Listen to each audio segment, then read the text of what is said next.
Sean bienvenidos a Conciencia Forense.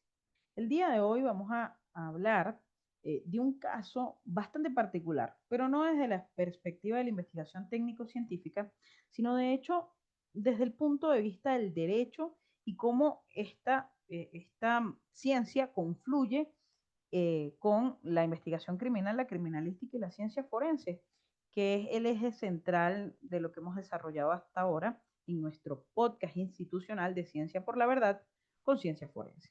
El día de hoy vamos a hablar de la advertencia Miranda. Y quizás si eres abogado ya sabes de qué te estoy hablando.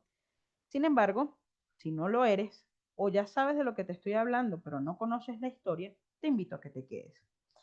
Antes de comenzar, es importante aclarar que este podcast tiene fines exclusivamente educativos e informativos. El contenido presentado se basa en información general sobre procedimientos forenses y procedimientos legales y no constituye asesoramiento jurídico profesional. Las leyes y procedimientos pueden variar según la jurisdicción. Para situaciones legales específicas, siempre consulte con un abogado calificado y de su confianza. Los casos mencionados son utilizados únicamente con propósitos educativos y científicos, respetando la privacidad y dignidad de todas las personas involucradas.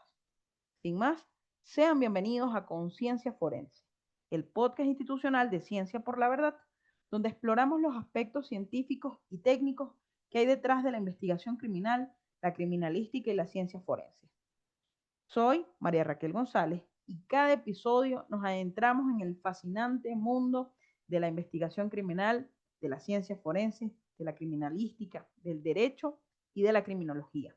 Y no solo de todas estas áreas, sino también de cómo los procedimientos ayudan a esclarecer los casos más complejos cuando todas estas áreas de conocimiento confluyen. Como ya lo había dicho, hoy hablaremos de algo que todos hemos escuchado en películas y en series. Hablaremos de la cláusula Miranda o también conocido técnicamente como la advertencia Miranda. Más que palabras en una detención. ¿Y a qué me refiero? Quizás ya hoy, por este título que le hemos dado al análisis, pues sabrás de qué te hablo. Sin embargo, ¿qué tiene que ver o qué importancia crucial tiene para el sistema de administración de justicia la advertencia Miranda? ¿Sabías que detrás de estas y de esa famosa frase hay décadas de evolución legal y que su correcta aplicación puede determinar el rumbo de una investigación? ¿Ya sabes de qué frase te hablo? Si no sabes, te la dejo a continuación. Y la hemos escuchado, como dije hace unos instantes, en todas las series y películas o en la mayoría de ellas. Tienes derecho a permanecer en silencio. Cualquier cosa que digas puede ser usada en tu contra en un tribunal. Imaginen por un momento el peso de estas palabras. No son solo líneas de un guión de Hollywood, representan el momento exacto donde se entrelazan las ciencias forenses, los derechos humanos y la búsqueda de la verdad. Cada vez que un investigador, un funcionario policial, pronuncia estas palabras, está activando un protocolo que determina no solo el destino de una investigación, sino el equilibrio entre la justicia y la protección individual. Pero, ¿cómo llegamos aquí? ¿Cómo una decisión judicial de 1966 cambió para siempre la forma en que la ciencia forense aborda hoy la obtención de la evidencia testimonial? De hecho, vamos a avanzar y vamos a desentrañar esta fascinante historia que comenzó en las calles de Arizona, específicamente en Phoenix, de Estados Unidos, y que sigue impactando cada laboratorio forense y cada sala de interrogatorios y de investigación en el mundo. Para entender verdaderamente el impacto de Miranda, debemos retroceder al contexto histórico de mediados del siglo XX. En las décadas de 1940 y 1950, las técnicas de interrogatorio policial eran en muchos casos brutales e inhumanas.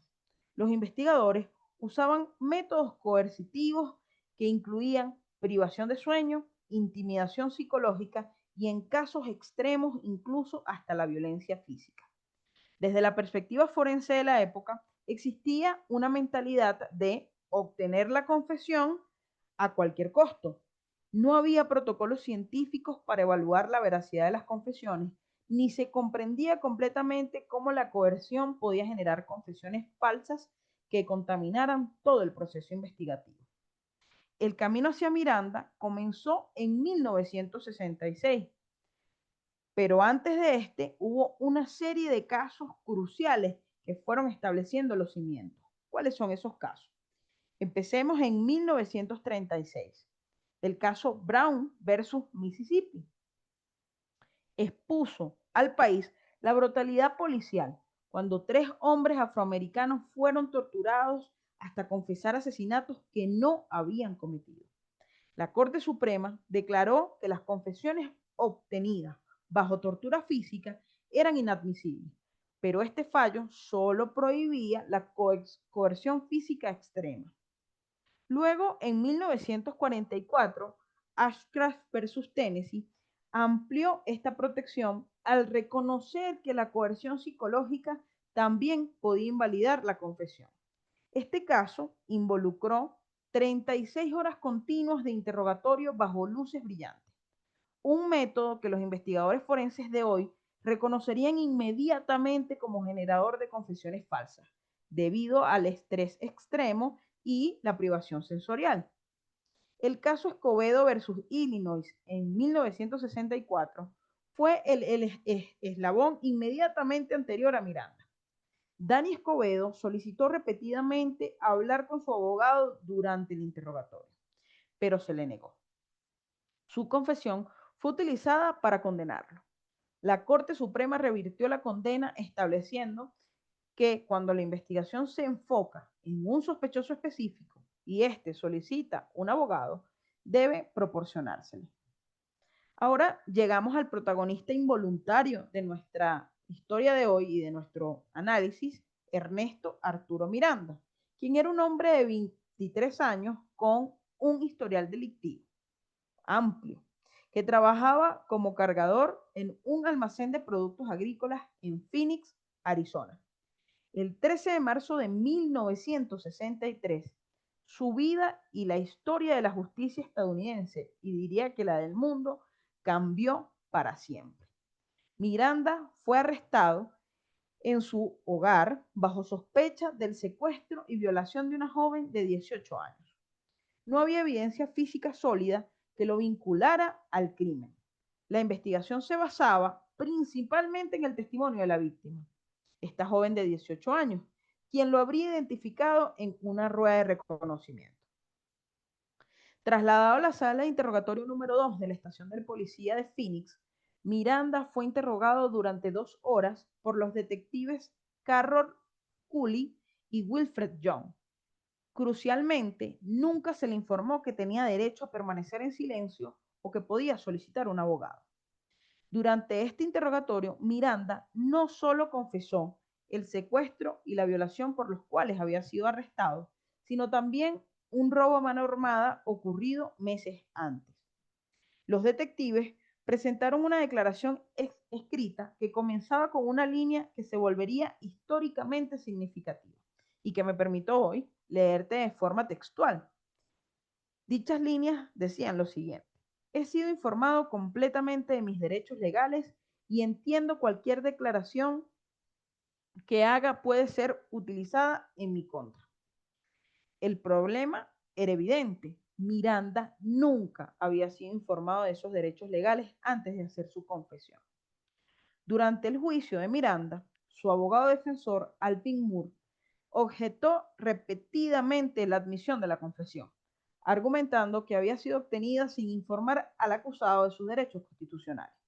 Sin embargo, bajo las leyes de Arizona de la época, esa objeción fue desestimada. La confesión fue el elemento central de la acusación. Sin evidencia física definitiva, el caso dependía enteramente de las palabras que Miranda había pronunciado en esa sala de interrogatorios. Fue condenado a prisión por el secuestro y la violación. De allí Y de hecho, de ese momento surge la parte más interesante y más fascinante desde el punto de vista forense para la historia que hoy conocemos. El abogado de Miranda, Alvin Moore, y su equipo comprendieron que este caso representaba algo mucho más grande que la condena de un individuo. Representaba la oportunidad de establecer un protocolo científico y ético para la obtención de evidencia testimonial. La apelación de Miranda llegó a la Corte Suprema de Estados Unidos en una época de intensa transformación social. Era 1966 y el país estaba experimentando movimientos de derechos civiles, protestas contra la guerra de Vietnam y un creciente cuestionamiento de la autoridad institucional. El 13 de junio de 1966, en una decisión de 5-4, la Corte Suprema revirtió la condena de Miranda. El Chief Justice, Earl Warren, escribió la opinión mayoritaria, estableciendo, y te leo textualmente, la atmósfera y ambiente de incomunicación creados para el interrogatorio en custodia son inherentemente coercitivos y trabajan para debilitar la voluntad del individuo de resistir, compeliendo declaraciones autoincriminatorias. Esta decisión no solo liberó a Miranda de su condena basada en su confesión, sino que estableció un protocolo científico revolucionario. Antes de cualquier interrogatorio en custodia, los sospechosos deben ser informados claramente de sus derechos constitucionales. Aquí viene quizás una de las ironías más fascinantes de la historia legal. Aunque Ernesto Miranda ganó su caso en la Corte Suprema, su libertad fue efímera. Los fiscales de Arizona lo procesaron nuevamente en 1967, esta vez sin usar su confesión original. Pero esperen, muchos se preguntarán en este momento, ¿no se suponía que debía aplicarse el principio de non bis in idem? Es decir, que no podía ser juzgado dos veces por el mismo crimen. Esta es una excelente oportunidad para explicarte por qué el principio non bis in idem o no dos veces por lo mismo no se aplicó aquí. Esta es una distinción legal crucial que todo profesional debe entender. El principio non bis in idem, conocido en Estados Unidos como la cláusula de doble incriminación, prohíbe juzgar a una persona dos veces por el mismo delito después de una absolución o condena firme.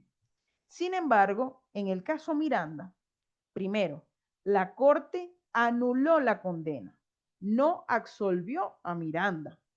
Una anulación significa que el juicio original fue defectuoso procedimentalmente, pero no declara la inocencia del acusado. Segundo, el vicio fue procesal, no sustantivo. La Corte no determinó que Miranda fuera inocente, sino que sus derechos constitucionales fueron violados durante la obtención de evidencia. Tercero, la evidencia independiente seguía siendo válida. Solo se excluyó la confesión obtenida ilegalmente, pero la evidencia física, el testimonio de la víctima y otros elementos probatorios permanecieron intactos. Utilizando esta evidencia independiente, incluyendo el testimonio de su expareja, quien reveló que Miranda le había admitido el crimen, fue condenado nuevamente y sentenciado a prisión. La ciencia forense había demostrado que era posible sostener el caso sin depender de la confesión cuestionada. Miranda fue liberado o puesto en libertad condicional en 1972, pero su vida posterior fue turbulenta. En 1976, a los 34 años de edad, fue apuñalado hasta la muerte durante una pelea en un bar de Phoenix, Arizona. En una cruel ironía del destino, la policía arrestó a los sospechosos de su asesinato después de leerle sus derechos Miranda. Antes de continuar con nuestro análisis forense, queremos compartir con ustedes un recurso invaluable para todos los profesionales y estudiosos de la investigación criminal, la criminalística y la ciencia forense. Si el contenido de hoy les ha parecido fascinante, les recomendamos encarecidamente que conozcan la revista Conciencia Forense, una publicación líder en materia de investigación criminal, criminalística, ciencias forenses, criminología y derecho, que se publica en español, inglés y portugués. Esta revista, publicada por la empresa Ciencia por la Verdad, se ha convertido en una referencia obligatoria para investigadores forenses, criminalistas, criminólogos y abogados, además de todos aquellos comprometidos con la aplicación rigurosa del método científico en la búsqueda de la justicia. En cada edición podrán encontrar análisis profundo de casos reales con metodología científica actualizada, investigaciones originales en balística, genética forense, análisis de evidencia digital, entre otros. Artículos sobre las últimas innovaciones tecnológicas aplicadas a la criminalística, estudios comparativos de sistemas legales internacionales y protocolos actualizados para la preservación y análisis de evidencia. Ciencia por la Verdad no solo publica esta revista de vanguardia, sino que también ofrece diplomados, cursos de especialización, masterclass, consultorías técnicas y servicios de peritaje científicos con los más altos estándares internacionales. Porque creemos como ustedes que la ciencia forense es el pilar de un sistema de justicia equitativo y preciso. Visiten su sitio web www.cienciaporlaverdad.com o ubiquen la revista a través de www.revistas.cienciaporlaverdad.com. Ciencia por la Verdad, una empresa registrada en Ecuador y Venezuela, cuyo objetivo central es la formación académica en materia de investigación criminal, criminalística y ciencia forense con sentido de calidad y excelencia. Ahora regresemos a nuestro análisis del impacto de Miranda en la ciencia forense moderna. Esta historia nos lleva al núcleo de por qué Miranda es tan crucial para la ciencia forense, para la criminalística y para el derecho en la actualidad. Desde el punto de vista científico, la advertencia Miranda transformó la obtención de evidencia testimonial en un proceso controlado y replicable, similar a cualquier otro protocolo de laboratorio forense. Los 4 componentes esenciales establecidos por la Corte como variables controladas del experimento científico de obtener una confesión válida. ¿Cuáles son esas variables? Primero, el derecho al silencio, contenido en la frase, tienes derecho a permanecer en silencio. Este no es solo un derecho legal, sino una salvaguarda científica contra la autoincriminación bajo presión psicológica. Los estudios forenses posteriores han demostrado que la presión del interrogatorio puede generar confesiones falsas hasta en un 25% de los casos cuando no se establecen estas protecciones. El segundo de los componentes es la advertencia sobre el uso de declaraciones, con la frase, cualquier cosa que digas puede y será usada en tu contra en un tribunal. Esta advertencia funciona como un protocolo de consentimiento informado, similar a los utilizados en experimentos científicos, asegurando que el sujeto comprende las consecuencias de su participación. El tercer componente viene asociado al derecho a representación legal, con la frase, tienes derecho a un abogado. Desde la perspectiva forense, esto introduce un elemento de control independiente en el proceso, similar a tener un observador neutral en un experimento científico. Y por último, el cuarto componente, la provisión de representación. Si no puedes costear un abogado, uno será designado para ti. Este componente garantiza que el protocolo sea aplicable universalmente, sin sesgos socioeconómicos que puedan contaminar el proceso. La implementación de Miranda forzó una revolución completa en las técnicas de investigación forense. Los investigadores ya no podían depender únicamente de confesiones obtenidas bajo presión. Esto catalizó el desarrollo de métodos científicos más sofisticados. Antes de Miranda, los investigadores a menudo seguían el patrón de arresto primero, evidencia después. Los investigadores dependían fuertemente de confesiones, algunas veces obtenidas bajo condiciones bastante cuestionables. Después de Miranda, los investigadores tuvieron que desarrollar casos más sólidos basados en evidencia física, en análisis científico y en técnicas de entrevista más sofisticadas. Esto llevó a veces significativos avances a áreas por demás importantes dentro de la ciencia forense, como lo son el análisis de ADN, para hacerlo más riguroso, más preciso, las técnicas de huellas dactilares mejoradas, la balística forense más exacta, el análisis de fibras y materiales, la reconstrucción de escena del crimen de forma más minuciosa y detallada. Una de las contribuciones más significativas de la era post-Miranda ha sido el desarrollo de la psicología forense aplicada a interrogatorios. Y creo que esto no te lo esperabas. ¿Por qué? Bueno, los investigadores comenzaron a estudiar científicamente cómo obtener información veraz sin coerción. Esto dio lugar a las técnicas de entrevista, como lo es la entrevista cognitiva, desarrollada por los psicólogos forenses Ronald Fisher y Edward Heiselman, que utiliza principios de psicología cognitiva para obtener información más precisa de testigos y sospechosos sin recurrir a la coerción.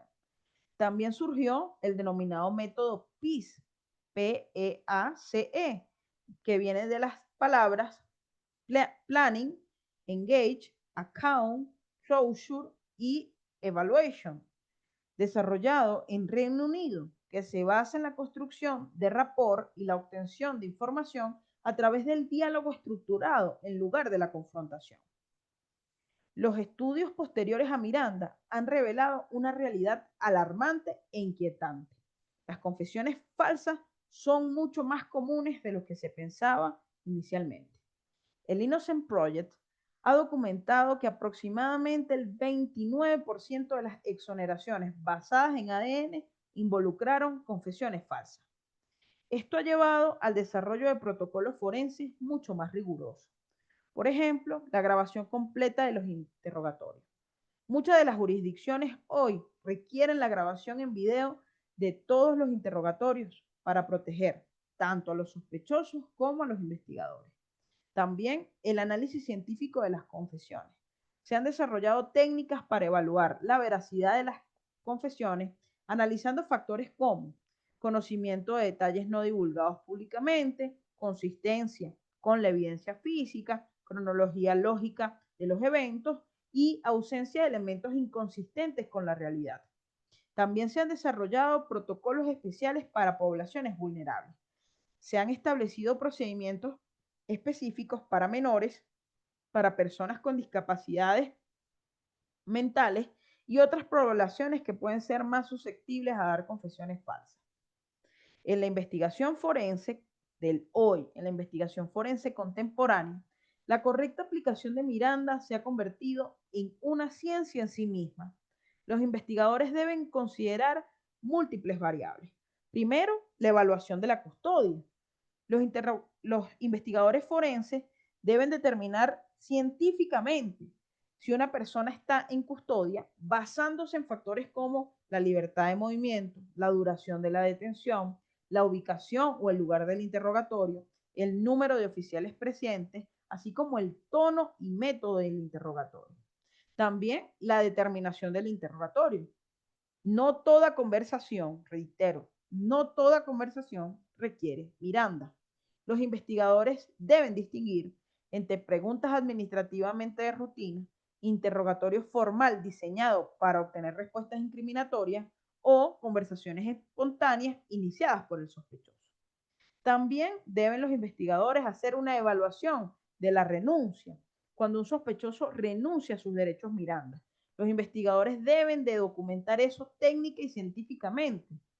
Deben establecer, primero, que esa renuncia fue voluntaria, es decir, que fue sin coerción, que fue inteligente, es decir, con comprensión de las consecuencias de esa renuncia, y que además esa renuncia fue inequívoca, es decir, que fue claramente expresada. ¿Cuándo no se aplica Miranda? Bueno, una de las evoluciones más significativas en la aplicación de Miranda ha sido el desarrollo de las excepciones, basadas en principios científicos de evaluación de riesgo. La más importante de las excepciones es la excepción de seguridad pública, establecida en el caso New York versus Warles en 1984. Esta excepción permite a los investigadores hacer preguntas limitadas, sin Miranda, cuando existe un peligro inmediato para la seguridad pública. Por ejemplo, preguntar dónde está el arma inmediatamente después de un arresto, si existe riesgo de que otra persona pueda encontrarla. La aplicación de esta sección requiere, de hecho, una evaluación forense cuidadosa, inmediatez del peligro, alcance limitado y objetividad. Y cuando hablamos de inmediatez del peligro, hablamos de valorar si existe una amenaza actual, real y específica. Cuando hablamos de alcance limitado, las preguntas se limitan a neutralizar el peligro. Y tercero, cuando hablamos de objetividad, la decisión se basa en hechos concretos y no en especulaciones. El impacto de Miranda evidentemente trasciende a las fronteras estadounidenses, influyendo en sistemas de justicia criminal alrededor de todo el mundo. Esta influencia global muestra cómo un principio forense sólido puede transformar prácticas investigativas internacionalmente. En Reino Unido, la caution advierte: no estás obligado a decir nada, pero puede perjudicar tu defensa si no mencionas cuando seas interrogado algo en lo que luego te bases en el tribunal. En España, el Código Procesal Penal establece la obligación de informar al detenido sobre sus derechos, incluyendo el derecho al silencio y la asistencia letrada. En muchos países latinoamericanos se ha adoptado y adaptado versiones de Miranda que reflejan tanto la influencia del caso estadounidense como las particularidades de cada sistema. Esta propagación legal de un término de forma global ha permitido que estudios comparativos se generen de manera fascinante sobre la efectividad de diferentes enfoques para proteger derechos durante los interrogatorios, contribuyendo así al desarrollo de mejoras en las prácticas forenses de manera internacional. Ahora, imaginen un escenario típico donde se encuentran una escena de crimen o un sitio de suceso, se identifica a un sospechoso y se procede a su detención. El investigador debe decidir 4 puntos. 1. El sospechoso está bajo custodia. 2. Se va a realizar un interrogatorio. 3. ¿Se han leído correctamente los derechos Miranda? 4. ¿Ha renunciado el sospechoso voluntariamente a estos derechos? Cada respuesta incorrecta puede invalidar evidencia crucial para el caso. Aunque Miranda específicamente es estadounidense, como ya lo mencionamos, este principio ha influenciado sistemas judiciales y legales alrededor de todo el mundo. Y como ya lo dijimos, en España existe la denominada advertencia de derechos y en Reino Unido la caution, y en muchos países de América Latina también existen versiones similares. Ahora, frente a la evolución del derecho y frente a la evolución de la casuística, también tenemos la era digital que nos ha traído nuevos desafíos. ¿Como cuáles? Bueno, grabaciones digitales de las advertencias, comunicaciones electrónicas y derechos Miranda, la inteligencia artificial en el análisis de los interrogatorios y protocolos para evidencia digital y testimonial. Estos puntos podemos desarrollarlos en un próximo episodio. Dime si te interesa y allí lo tendremos. La advertencia Miranda representa la intersección perfecta entre las ciencias forenses, el derecho y los derechos humanos. Para los profesionales forenses, entender su correcta aplicación no es solo una obligación legal, sino una herramienta científica que garantiza la integridad del proceso investigativo. Recordemos que la ciencia forense no solo se trata de análisis de laboratorio o evidencia física, sino que también incluye los procedimientos y protocolos que protegen tanto a la sociedad como a los individuos en el proceso de búsqueda de la verdad. Este ha sido hoy un episodio más de Conciencia Forense, el podcast de Ciencia por la Verdad.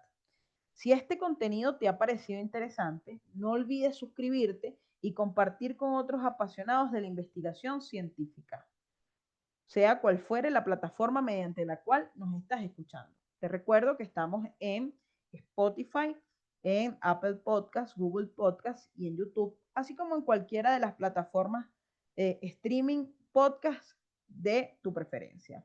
En nuestro próximo episodio continuaremos explorando casos de interés, así como temáticas asociadas a la investigación criminal, la criminalística, la ciencia forense, la criminología y el derecho.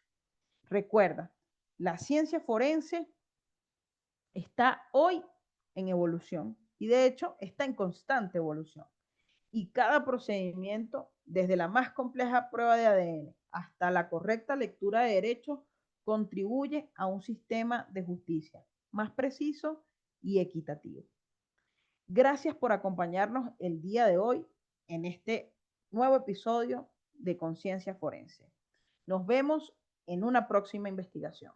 Y si te gustaría leer más de este caso, te invito a que nos visites en www.cienciaporlaverdad.com en el blog, donde encontrarás todas las referencias utilizadas para el desarrollo de este episodio. Un fuerte abrazo y nos vemos en un próximo caso.